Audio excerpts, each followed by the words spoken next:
Ini adalah fakta persidangan Hasto yang kita perlu simak supaya nanti ke depannya video-video yang berikutnya kalau kita bahas tentang Hasto, dasarnya ini, dasar perkaranya ini. Jadi kita sudah tahu duluan. Tolong disimak benar-benar serius sampai akhir. Teman-teman sudah langsung tahu, oh memang kelakuan Hasto yang kemarin itu. Nah, Hasto, jangan lempar fitnah kalau sudah jadi tersangka. Om Hasto ini sudah ditetapkan jadi tersangka oleh KPK, tapi masih sempat-sempatnya bikin drama. Bukannya fokus hadapi kasus hukum, malah sibuk bikin tuduhan yang enggak jelas soal Pak Jokowi.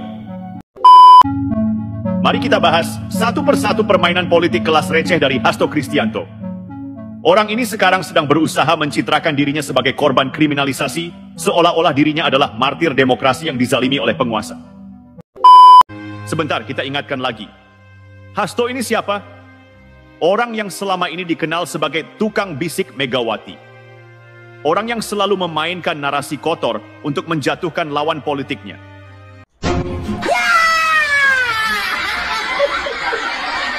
Assalamualaikum warahmatullahi wabarakatuh.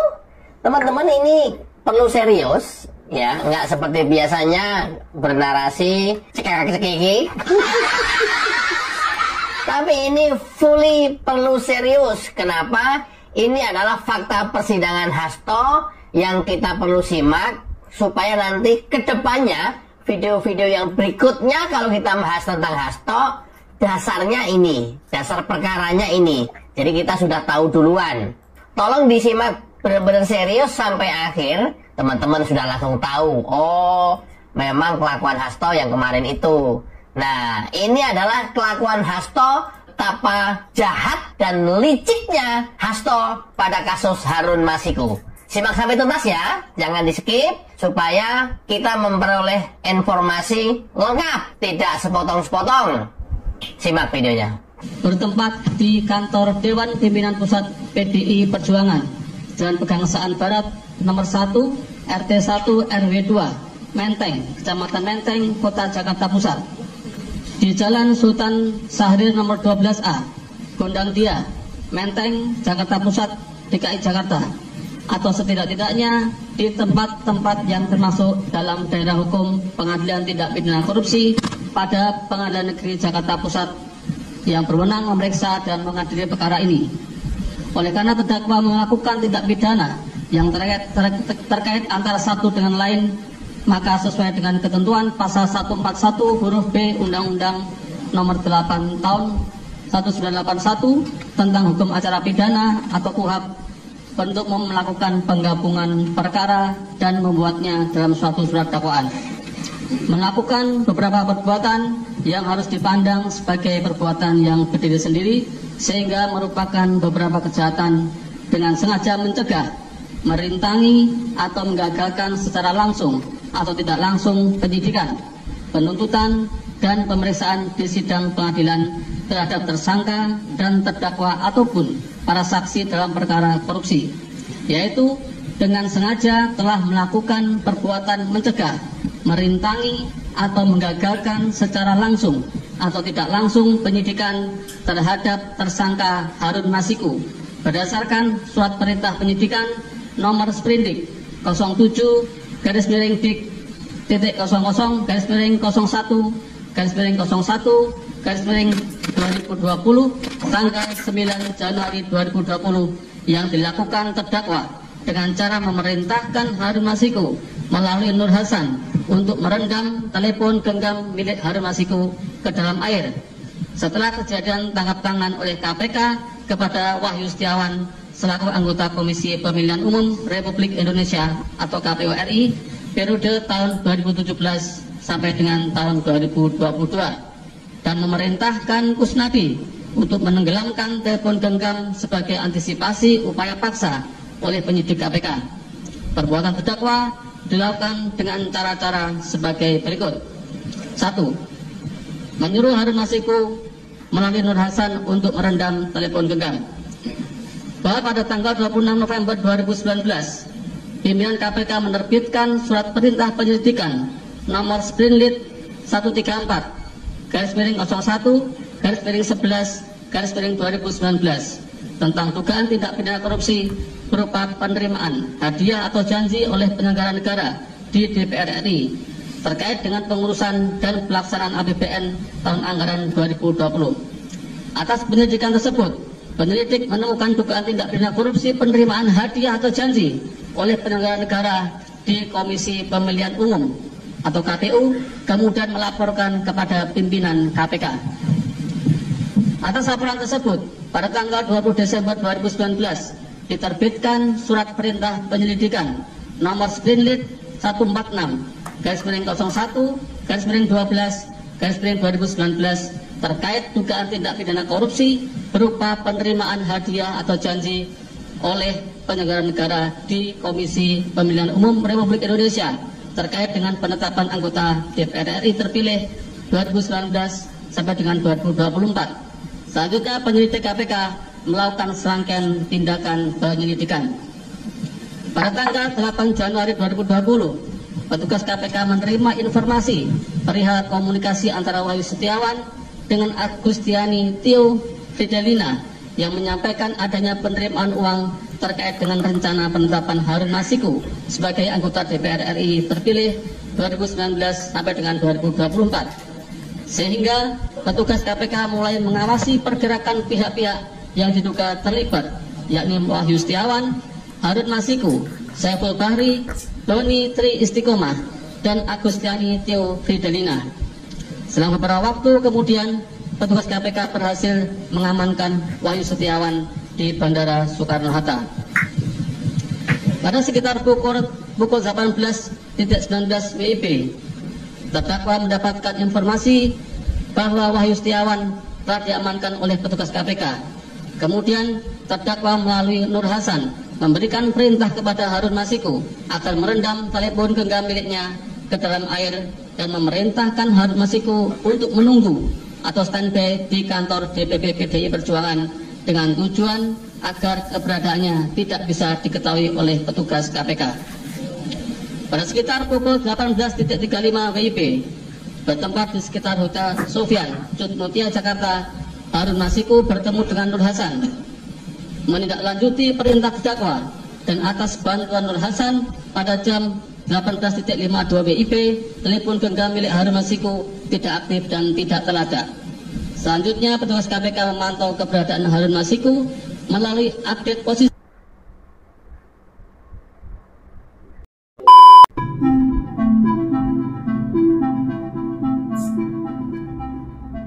Hasto, jangan lempar fitnah kalau sudah jadi tersangka. Om Hasto ini sudah ditetapkan jadi tersangka oleh KPK, tapi masih sempat-sempatnya bikin drama. Bukannya fokus hadapi kasus hukum, malah sibuk bikin tuduhan yang enggak jelas soal Pak Jokowi. Kok kayak enggak belajar ya? Coba kita telaah. Katanya punya video bukti soal Jokowi minta 3 periode. Oke, kalau memang benar ada, mana buktinya? Kenapa enggak langsung diserahkan ke pihak berwenang? Jangan cuma main ancam-ancam di media, bikin gaduh, tapi akhirnya nihil. Apa ini cuma strategi pengalihan, biar publik lupa sama kasusnya? Yang lebih ironis, Om Hasto ini sudah tersangka loh. KPK sudah siapkan langkah hukum. Tapi bukannya introspeksi, malah sibuk bikin framing buruk. Jokowi dituduh minta tambahan jabatan, padahal beliau sudah tegas bilang, nggak pernah ada itu. Sampai ngajak orang-orang tanya langsung ke Bu Mega, PDIP, siapapun. Dan semuanya sudah membantah. Jadi apa ini cuma akal-akalan Om Hasto buat bikin simpati? Kalau iya, sayang banget Om. Publik sekarang nggak gampang dibodohi. Apalagi soal tuduhan yang nggak ada bukti konkret. Kalau cuma omongan doang, siapapun bisa kan? Dan mari kita jujur, situasi ini malah bikin kredibilitas Om Hasto makin jatuh. Sudah tersangka, masih juga nyebar isu murahan. Bukannya bikin pembelaan yang elegan soal kasusnya, malah sibuk menyerang orang lain dengan tuduhan nggak berdasar. Mau lari dari tanggung jawab, ya? Pak Jokowi sendiri nggak banyak drama. Beliau jawab singkat, tegas, tapi penuh makna. Mana buktinya? Kalau nggak ada, ya jangan bikin framing buruk. Dan ini penting buat kita renungkan. Karena framing buruk bukan cuma soal menyerang individu, tapi juga merusak kepercayaan rakyat ke sistem. Om Hasto, kalau memang mau membongkar, ayo dong buktikan. Jangan cuma omong doang. Kalau enggak bisa buktikan, lebih baik diam dan hadapi kasus hukum Anda dengan gentle. Karena lempar fitnah sambil berstatus tersangka itu bukan langkah bijak. malah makin terlihat desperate. Rakyat sekarang sudah pintar, Om. Mereka bisa bedain mana yang benar, mana yang cuma cari perhatian. Kalau memang mau bicara soal integritas, tunjukkan dulu tanggung jawab Anda terhadap kasus di KPK. Jangan malah bikin drama tambahan. Karena pada akhirnya kebenaran itu akan muncul. Dan kalau ternyata tuduhan ini cuma akal-akalan, ya siap-siap pertanggungjawabkan di hadapan publik. Jadi Om Hasto, fokuslah ke urusan Anda sendiri. Jangan sibuk cari kambing hitam. Apalagi dengan tuduhan yang jelas-jelas sudah dibantah. Anda lagi di ujung tanduk, tapi kok malah main api. Tahu enggak Om Hasto? Publik itu sekarang lebih kritis. Drama-drama begini cuma bikin Anda terlihat semakin kehilangan kredibilitas. Coba pikir, siapa sih yang masih percaya sama video bukti yang entah di mana rimbanya? Kalau benar punya, kenapa enggak langsung diserahkan ke KPK atau pihak berwenang? Oh iya, mungkin jawabannya karena video itu enggak ada. Atau kalaupun ada isinya enggak relevan sama tuduhan yang Anda lempar. Jadi sebenarnya, ini semua cuma strategi untuk lempar perhatian. Bikin gaduh, alihkan sorotan dari kasus hukum yang sedang Anda hadapi. Tapi, ya, rakyat sekarang enggak sebodoh itu. Mereka tahu mana isu yang substansial dan mana yang cuma permainan politik murahan. Anda sudah ditetapkan tersangka, Om. Itu fakta. Kasus Anda di KPK itu nyata. Jadi, alih-alih bikin cerita soal Jokowi, kenapa nggak fokus aja bikin pembelaan yang masuk akal di pengadilan? Kalau mau main politik, mainlah dengan cerdas. Jangan jadi politisi yang cuma bisa melempar tuduhan tanpa bukti. Anda menyerang seorang presiden yang sudah jelas-jelas bilang nggak pernah saya minta 3 periode. Semua pihak yang terkait pun sudah mengonfirmasi hal yang sama. Bu Mega bilang enggak ada, PDIP bilang enggak ada. Jadi Anda ini sebenarnya ngomong atas dasar apa? Jangan salah paham, Om. Kritik itu penting. Tapi kritik yang berdasar bukan asal lempar isu demi menutupi masalah sendiri. Kalau Anda terus-terusan main fitnah begini, publik akan menilai Anda bukan sebagai politisi visioner, tapi politisi yang oportunis. Dan itu jauh lebih buruk dari status tersangka Anda sekarang. Om Hasto, kalau Anda benar-benar peduli sama bangsa ini, hentikan drama Anda. Hadapi kasus Anda di KPK dengan kesatria. Kalau Anda merasa tidak bersalah, buktikan di pengadilan. Kalau Anda merasa ada yang salah dalam sistem, sampaikan dengan data dan bukti, bukan sekadar tuduhan tanpa dasar. Dan satu hal lagi, jangan anggap rakyat Indonesia bodoh. Tuduhan Anda ini nggak hanya menyerang Jokowi, tapi juga merendahkan kecerdasan publik. Karena Anda mengira isu murahan seperti ini masih bisa dipercaya orang banyak. Maaf Om, tapi era politik adu domba sudah selesai. Jadi pesan buat Anda, berhenti bikin gaduh. Fokus hadapi kasus Anda. Kalau memang Anda punya bukti soal apapun yang Anda tuduhkan, serahkan ke pihak berwenang. Kalau enggak punya, lebih baik diam. Karena semakin Anda bicara tanpa dasar, semakin terlihat bahwa ini semua cuma upaya menyelamatkan diri dari sorotan kasus Anda sendiri. Dan buat rakyat Indonesia, mari kita lebih cerdas lagi. Jangan gampang termakan isu tanpa bukti. Kalau ada yang ngomong besar, tanyakan, mana datanya? Mana buktinya? Kalau enggak ada, ya, berarti cuma angin kosong. Jangan biarkan drama politik murahan mengalihkan perhatian kita dari masalah-masalah besar yang sebenarnya harus diselesaikan. Hasto, luar biasa ya. Anda masih diberi ruang untuk menikmati Natal dan Tahun Baru, padahal sudah jelas status Anda sebagai tersangka. Ini sebuah kemewahan yang enggak semua orang dapatkan loh.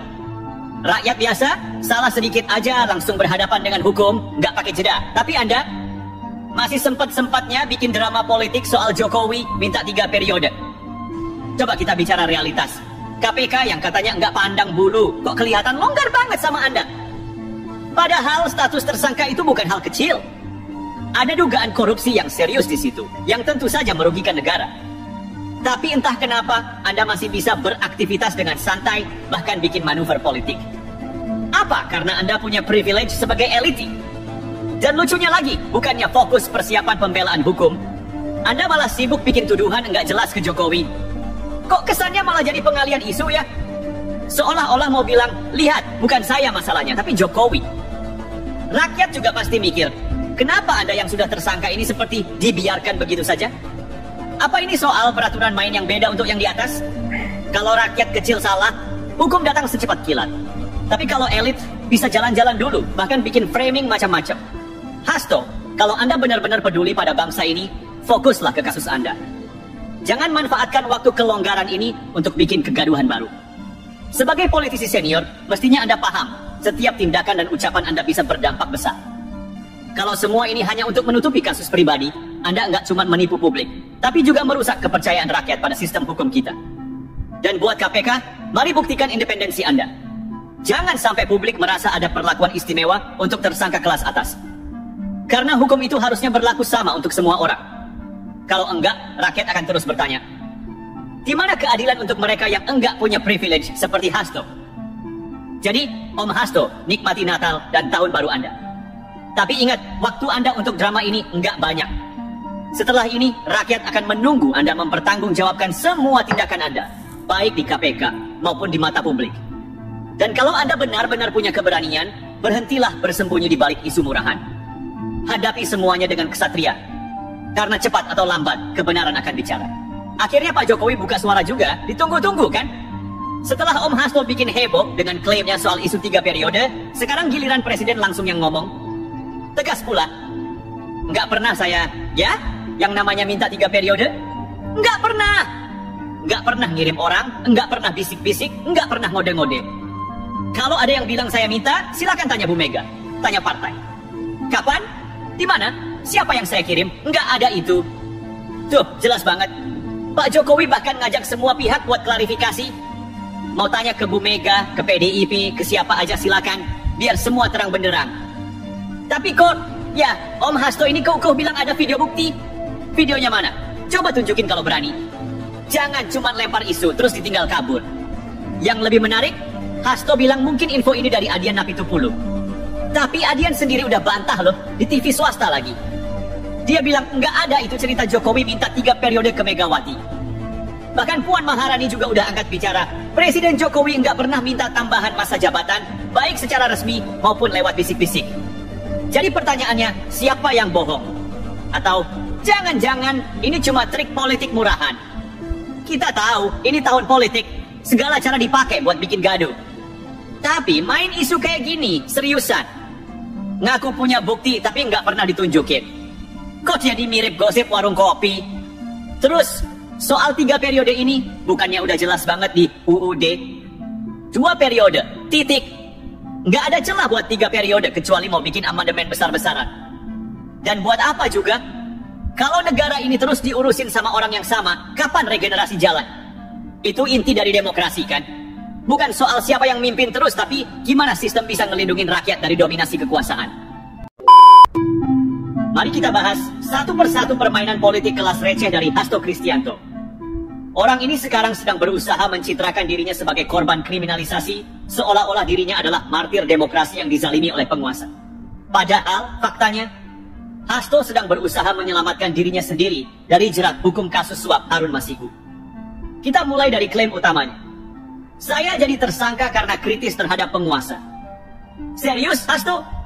Sejak kapan mengkritik pemerintah itu otomatis bikin orang jadi tersangka? Lihat Rocky Gerung, tiap hari kerjaannya nyerang Jokowi dengan kata-kata kasar, bahkan sampai level penghinaan. Apakah dia pernah jadi tersangka? Enggak. Lihat Faisal Assegaf, mulutnya enggak kalah tajam, Jokowi dan keluarganya dihantam habis-habisan. Apakah dia ditersangkakan? Enggak juga. Amin Rais, kritiknya bahkan sudah kelewatan, sampai bawa-bawa isu rasis. Apakah dia ditangkap? Tidak.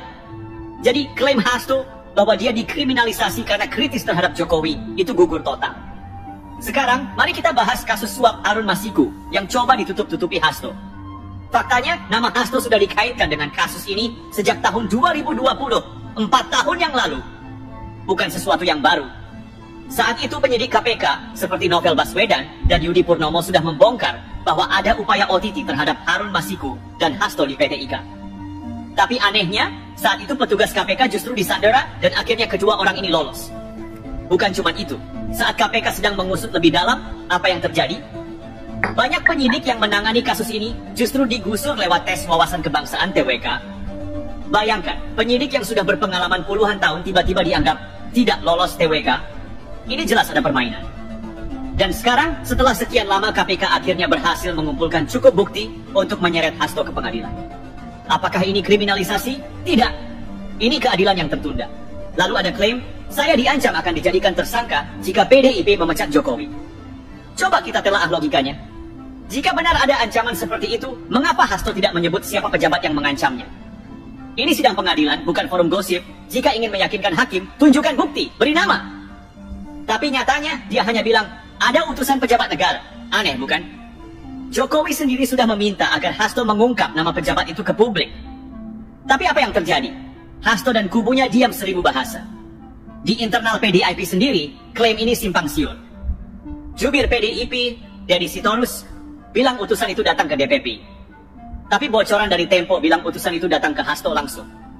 Terus, utusan ini siapa? Ada yang bilang kurir partai coklat alias polisi. Ada yang bilang pejabat negara. Ada juga yang menyebutnya orang yang berkuasa. Jadi mana yang benar? Narasi Hasto ini makin terlihat seperti cerita karangan. Kalau ini benar ancaman serius, pasti PDIP sudah ribut dari awal. Tapi nyatanya baru sekarang dijadikan drama dalam eksepsi. Ini jelas framing murahan. Lalu ada klaim partai lain juga ditekan dengan hukum. Mungkin Hasto mau menyindir Golkar. Tapi faktanya, Ketua Umum Golkar yang baru adalah Bahlil, bukan Jokowi. Jokowi juga bukan pengurus atau anggota Golkar. Bahkan, meski sempat ada isu bahwa Airlangga Hartarto akan dicopot dari menteri dan dijadikan tersangka, nyatanya Airlangga tetap jadi menteri sampai akhir masa jabatan Jokowi. Dan sekarang malah dipercaya Prabowo untuk kabinet. Jadi klaim bahwa Jokowi menekan partai lain dengan hukum juga gugur. Hasto tidak dikriminalisasi karena kritis. Banyak tokoh yang lebih vokal dan lebih kasar terhadap Jokowi, tapi tidak pernah jadi tersangka. Kasus Harun Masiku bukan kasus baru. Hasto sudah dikaitkan dengan kasus ini sejak 2020 dan KPK baru bisa menjeratnya sekarang karena dulu ada intervensi besar. Narasi ada utusan pejabat negara tidak jelas, tidak ada nama, tidak ada bukti, hanya cerita karangan untuk menarik simpati. Jokowi tidak menekan partai lain dengan hukum. Golkar tetap berjalan normal dan isu bahwa Airlangga akan jadi tersangka terbukti tidak benar. Jadi kalau ada yang masih percaya dengan drama eksepsi Hasto, ya kasihan aja. Ini bukan kasus politik, ini murni kasus hukum. Hasto panik, tahu dirinya terjebak, dan sekarang mencoba menyelamatkan diri dengan membangun narasi fiktif. Tapi seperti pepatah lama, tidak ada maling yang mengaku maling.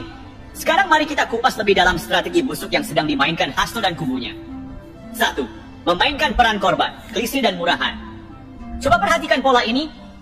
Setiap kali ada kader PDIP yang tersangkut kasus hukum, narasi yang dimainkan selalu sama. Kami dikriminalisasi. Era Megawati, kasus Bulogate dan Brunei Gate, mereka teriak kriminalisasi. Era SBY, kasus-kasus korupsi kader PDIP seperti Al-Amin Nasution dan Angelina Sonda, lagi-lagi narasinya kriminalisasi. Era Jokowi, kasus Harun Masiku, Beni Cokro, dan sekarang Hasto, tetap saja mereka pakai dalih yang sama. Sudah basi, rakyat sudah cerdas. Kalau memang Hasto yakin dia tidak bersalah, buktikan di pengadilan. Bukan malah berkoar-koar di luar sambil memainkan opini publik. Lebih parah lagi, Hasto mencoba menyamakan dirinya dengan aktivis 98 yang dulu benar-benar jadi korban rezim Orde Baru. Ini pelecehan terhadap perjuangan aktivis sesungguhnya. Aktivis 98 dulu dipersekusi karena melawan rezim otoriter, sedangkan Hasto, dia tersangkut kasus suap pemilu. Apa hubungannya? Ini bukan kriminalisasi, ini pembersihan korupsi. Kalau memang ada pejabat negara yang mengancam PDIP, seharusnya sejak awal PDIP sudah ribut. Tapi anehnya, mereka baru bicara setelah Hasto jadi tersangka. Lalu siapa utusan itu? Sampai sekarang tidak ada satupun nama yang disebut. Kalau memang ancamannya serius, seharusnya PDIP langsung lapor ke publik atau ke Dewan Kehormatan Penyelenggara Pemilu, DKPP. Tapi nyatanya, mereka hanya melempar isu tanpa kejelasan. Ini jelas strategi framing. Mereka tahu bahwa kalau mereka sebut nama tanpa bukti, itu bisa jadi fitnah. Jadi mereka hanya bermain dengan narasi samar-samar agar bisa memanipulasi opini publik. Tapi sayangnya, rakyat sudah pintar. Dulu mungkin bisa, tapi sekarang, narasi ini sudah tidak laku. Coba kita lihat realita politik sekarang. Golkar tetap solid, bahkan tetap punya posisi kuat di kabinet. PAN dan PPP aman-aman saja, tidak ada kadernya yang dijadikan tersangka hanya karena berpihak ke Prabowo. Nasdem malah dapat banyak kursi menteri, meskipun awalnya berseberangan dengan Jokowi. Jadi di mana bukti bahwa Jokowi menekan partai lain? Tidak ada. Faktanya justru PDIP yang selama ini paling agresif menyerang partai lain, khususnya setelah pemilu 2024. Mereka menyerang Jokowi habis-habisan karena dianggap mengkhianati Megawati. Mereka mencoba mengadu domba antara Prabowo dan Jokowi dengan narasi Jokowi memaksakan Gibran. Mereka memainkan drama korban dengan dalih Jokowi mendirikan partai baru. Padahal realitanya, PDIP hanya panik karena kehilangan kendali atas kekuasaan. Mereka tidak bisa menerima kenyataan bahwa Jokowi bukan lagi petugas partai dan bahwa PDIP tidak lagi punya kendali mutlak atas pemerintahan. Dan sekarang mereka pakai Hasto sebagai pion untuk membangun narasi bahwa PDIP sedang dizalimi. Padahal Hasto murni tersangkut kasus korupsi. 4. Upaya menyudutkan Jokowi. Strategi gagal. Sejak Jokowi tidak lagi tunduk 100% pada Megawati, PDIP mulai menyerangnya secara halus tapi terstruktur.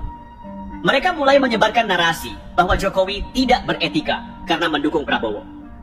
Mereka mencoba menciptakan kesan bahwa Jokowi menggunakan aparat hukum untuk kepentingan pribadi.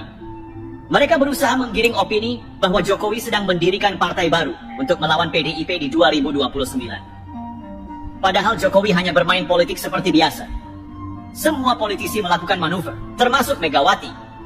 PDIP seolah lupa bahwa di 2014 dan 2019, Jokowi menang bukan hanya karena PDIP, tapi karena dukungan rakyat. Sekarang ketika Jokowi tidak lagi 100% berpihak pada mereka mendadak merasa dikhianati. PDIP ingin memegang kendali penuh atas politik nasional, tapi mereka lupa bahwa politik itu dinamis. Tidak ada yang bisa selamanya berkuasa tanpa adaptasi. Mari kita ulangi poin-poin utama. Hasto bukan korban kriminalisasi. Kasusnya sudah ada sejak 2020, dan ini murni kasus hukum, bukan politik. Narasi utusan pejabat negara itu fiksi. Tidak ada nama, tidak ada bukti, hanya omong kosong untuk menggiring opini. Tidak ada bukti bahwa partai lain ditekan oleh hukum. Justru PDIP yang sibuk menyerang partai lain. PDIP sedang mencoba menyudutkan Jokowi. Mereka panik karena kehilangan kendali atas kekuasaan. Sekarang rakyat harus lebih kritis. Jangan sampai terjebak dengan drama murahan yang dimainkan Hasto dan kubunya. Dia bukan korban, dia pelaku. Dan buat Hasto, kalau memang merasa tidak bersalah, buktikan di pengadilan. Jangan malah nangis di media dengan cerita fiksi. Rakyat sudah bosan dengan drama politik murahan seperti ini. Ayo kita telah lebih jauh. Mengapa Hasto dipilih sebagai korban? Karena dia bukan pejabat eksekutif, jadi tidak terlalu berdampak secara administratif bagi PDIP. Karena dia sudah lama jadi prajurit Megawati, loyalitasnya tidak perlu diragukan. Karena dia sudah terbukti siap bermain kotor dalam kasus Harun Masiku, jadi cocok untuk memainkan peran korban. Sebentar, kita ingatkan lagi. Hasto ini siapa? Orang yang selama ini dikenal sebagai tukang bisik Megawati. Orang yang selalu memainkan narasi kotor untuk menjatuhkan lawan politiknya. Tapi ketika hukum menindak, Megawati merasa dizalimi. Ini pola lama, koruptor teriak dizalimi, elit politik main drama, lalu mereka berharap rakyat bodoh dan ikut membela. Tapi maaf, rakyat Indonesia sekarang sudah cerdas. Prabowo tahu, betul, membangun bangsa ini bukan perkara mudah. Ada mentalitas lama yang harus dihancurkan. Ada politik dinasti yang harus dikikis. Ada kebiasaan lama di mana kekuasaan dianggap sebagai hak milik pribadi yang harus ditinggalkan. Dan itu membuat orang seperti Megawati tidak nyaman. Karena dia tahu di bawah kepemimpinan Prabowo, Indonesia sedang bergerak ke era baru. Era di mana kepemimpinan tidak lagi diwariskan, tapi diperjuangkan. Era di mana kepentingan rakyat berada di atas segalanya. Presiden Prabowo sudah menunjukkan bahwa dia bukan tipe pemimpin yang hanya duduk di belakang meja atau sekadar menunggu laporan dari anak buah. Dia turun langsung. Dia mendatangi SBY, dia mendatangi Jokowi, dia mendengarkan, dia belajar. Dan ingat baik-baik, hanya pemimpin sejati yang berani mengakui bahwa dia perlu belajar. Sementara itu Megawati masih bersembunyi dalam bayang-bayang masa lalu, masih memelihara dendam, masih mencoba mempengaruhi jalannya pemerintahan dengan cara-cara lama. Tapi rakyat sudah melihat siapa yang bekerja untuk bangsa dan siapa yang hanya sibuk menjaga kepentingan pribadi. Pertanyaannya sekarang, sampai kapan Megawati akan terus jadi pembangkang negara? Sampai kapan dia akan terus menjadi batu sandungan bagi kemajuan Indonesia? Satu hal yang pasti, Indonesia di bawah Prabowo tidak akan berhenti. Hanya karena ada satu orang yang masih terjebak dalam ambisi pribadi. Megawati sudah tak layak berbicara untuk negeri ini. Kenapa? Karena dia sudah dilumuri kebencian dan kerakusan kekuasaan. Coba lihat bagaimana dia bersikap. Saat negara butuh persatuan, dia malah sibuk memupuk dendam lama dan menebar racun kebencian. Presidential Club, dia tidak mau ikut. Kenapa? Karena egonya terlalu besar untuk mengakui Prabowo sebagai pemimpin yang sah. Ini fakta. Megawati sudah kehilangan akal sehat dalam politik. Bukan lagi berpikir untuk kepentingan rakyat, tapi hanya memikirkan bagaimana caranya dia dan kroni-kroninya tetap punya pengaruh. Mari kita bedah satu persatu. Masih sakit hati karena kalah di Pilpres 2004? Itu sudah 20 tahun yang lalu. Seorang negarawan sejati seharusnya sudah melupakan itu dan berpikir ke depan. Tapi Megawati masih menyimpan dendam, masih menolak rekonsiliasi.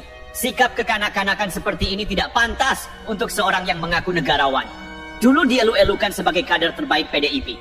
Tapi begitu Jokowi tidak tunduk 100% pada kemauannya, Megawati langsung menganggapnya sebagai pengkhianat. Hasto Kristianto, si anak emas Megawati Soekarno Putri, bikin ulah lagi.